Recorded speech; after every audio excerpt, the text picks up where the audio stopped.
1 Million Euro. Klingt nach viel, oder? Jeder zweite Finfluencer auf YouTube verspricht dir, dass du das in 10 Jahren schaffst. Mit ETFs, mit Krypto, mit irgendeinem Online-Business, das angeblich nebenbei läuft. Heute zeige ich dir die echten Zahlen. Keine Verkaufsmasche, keine geschönten Renditen, nur Mathematik. In diesem Video bekommst du den ehrlichen Rechenweg vom deutschen Durchschnittsgehalt zur ersten Million, damit du selbst weißt, ob du sie überhaupt erreichen kannst, in welchem Alter und was sie wirklich noch wert ist, wenn du sie hast. Und ich sage es dir gleich vorweg, die Zahlen sind nicht so romantisch, wie Instagram dir das verkauft.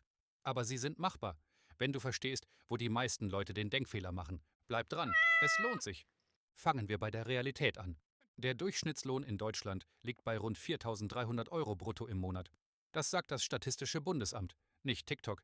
Klingt erstmal okay. Bis das Finanzamt kommt. Steuerklasse 1, keine Kinder, keine Kirche. Was bleibt netto übrig? Etwa 2.800 bis 2.900 Euro im Monat. Je nach Bundesland und Krankenkasse ein bisschen mehr oder weniger. Davon ziehst du jetzt ab. Miete, Nebenkosten, Strom, Versicherungen, Lebensmittel, Mobilität. In einer durchschnittlichen deutschen Stadt, nicht München, nicht Hamburg-Eppendorf, landest du bei rund 1.800 bis 2.000 Euro Fixkosten. Bleibt übrig zwischen 800 und 1.000 Euro im Monat. Das ist dein Spielfeld. Das ist die Bühne, auf der die Million entstehen muss. Und genau hier fangen die Probleme an. Denn die meisten Finanzvideos rechnen so, als hättest du 1.500 Euro übrig. Hast du aber nicht. Also rechnen wir jetzt ehrlich. Nehmen wir den realistischen Fall. Du bist 27 Jahre alt. Du legst 500 Euro im Monat zur Seite. Konsequent. Jeden Monat. 40 Jahre lang. Du investierst breit gestreut in einen Welt-ETF. Sagen wir den MSCI World. Historische Durchschnittsrendite über lange Zeiträume. Rund 7% pro Jahr. Vor Steuern, vor Inflation. Was kommt am Ende raus? Ich verrate es dir. Ungefähr 1,3 Millionen Euro. Klingt fantastisch. Es ist auch fantastisch. Aber jetzt kommt der Teil, den dir die Sparkursverkäufer auf Instagram nicht sagen. Albert Einstein soll gesagt haben, der Zinseszins sei das 8. Weltwunder. Vermutlich hat er das nie gesagt. Aber die Mathematik dahinter ist trotzdem brutal. Von deinen 1,3 Millionen am Ende stammen weniger als 250.000 Euro aus dem, was du selbst eingezahlt hast. Der Rest, über 1 Million, sind Zinsen auf Zinsen auf Zinsen. Das heißt, 80% deines Vermögens entstehen, während du schläfst, während du arbeitest, während du Urlaub machst. Aber, und das ist der Punkt, der Zinseszinseffekt braucht Zeit, viel Zeit. Er ist kein Sprinter, er ist ein Marathonläufer. Wenn du erst mit 40 anfängst, dieselben 500 Euro im Monat einzuzahlen, hast du nicht die Hälfte. Du hast unter 350.000 Euro statt 1,3 Millionen. Gleich zeige ich dir, warum diese 1,3 Millionen am Ende deutlich weniger wert sind, als du jetzt denkst. Und was die meisten Leute beim Begriff Million komplett übersehen.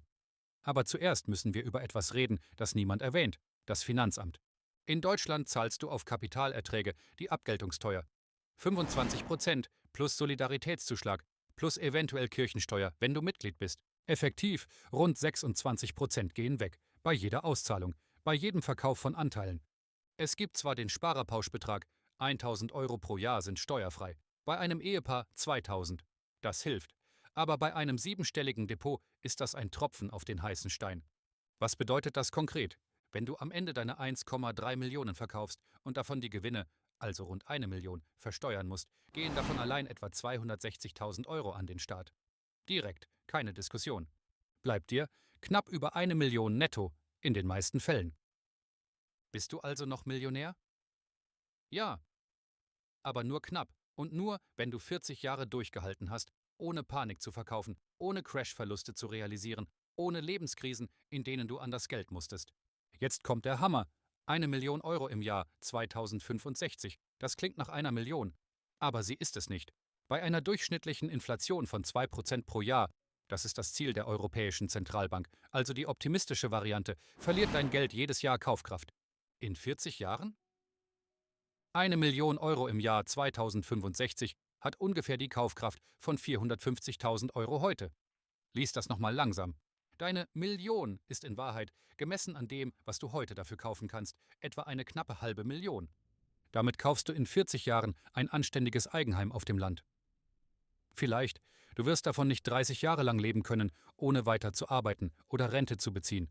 Das ist die Wahrheit, die kein Finfluencer dir erzählt, weil sie keine Klicks bringt. Gleich kommt der Teil, der dieses Video von 99% aller Finanzvideos auf YouTube unterscheidet. Die Zahl, die du wirklich brauchst, wenn du in echter Kaufkraft Millionär werden willst. Aber lass mich kurz auf zwei Hebel eingehen, die dir die Mathematik ehrlich gibt. Wenn du am Ende 1 Million Euro in heutiger Kaufkraft haben willst, also wirklich reich, nicht nur nominal Millionär, dann brauchst du grob das Doppelte, rund 2 Millionen nominell. Dazu musst du nicht 500, sondern eher 850 bis 900 Euro im Monat sparen. 40 Jahre lang, bei 7% Rendite, vor Steuer. Das sind vom Durchschnittseinkommen mit 1000 Euro Spielraum fast 90% deines verfügbaren Geldes. Heißt im Klartext, mit dem deutschen Durchschnittsgehalt und nur damit wirst du in 40 Jahren in echter Kaufkraft kein Millionär. Punkt. Du wirst aber ziemlich sicher solide vorgesorgt sein. Und das ist auch viel wert. Jetzt kommt der Moment, den ich dir am Anfang versprochen habe. Wenn du in echter Kaufkraft Millionär werden willst, brauchst du genau eine von drei Sachen. Und die meisten Videos auf YouTube wollen dir nur eine davon verkaufen. 1. Du sparst extrem früh und extrem konsequent. 60-70% Sparquote. Das geht. Aber das heißt, kein Auto, kleine Wohnung, kaum Urlaub, ein anderes Leben. Die FIRE-Bewegung lebt das vor. Es ist machbar, aber es ist eine Lebensentscheidung.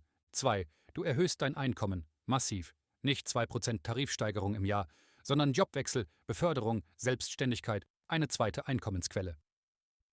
Vom 4.300 Euro brutto zum 7.000 Euro brutto bist du plötzlich in einer anderen Liga. Der Durchschnittsverdiener wird kein Millionär. Wer aber überdurchschnittlich verdient und durchschnittlich diszipliniert spart, schafft es. 3. Du baust Vermögen über etwas, das skaliert ohne dich. Eine Firma. Eine Immobilie mit Cashflow. Ein Produkt, das du einmal baust und tausendmal verkaufst. Hier liegt der wirkliche Hebel, aber auch das echte Risiko. Die ehrliche Antwort lautet, 1 Million Euro Kaufkraft mit dem Durchschnittsgehalt allein zu erreichen, ist mathematisch fast unmöglich. 1 Million nominell, also als Zahl im Depot, ist machbar, aber nur mit eiserner Disziplin und langem Atem. Das ist die Wahrheit, ohne Marketinggetöse. Warum erzähle ich dir das alles?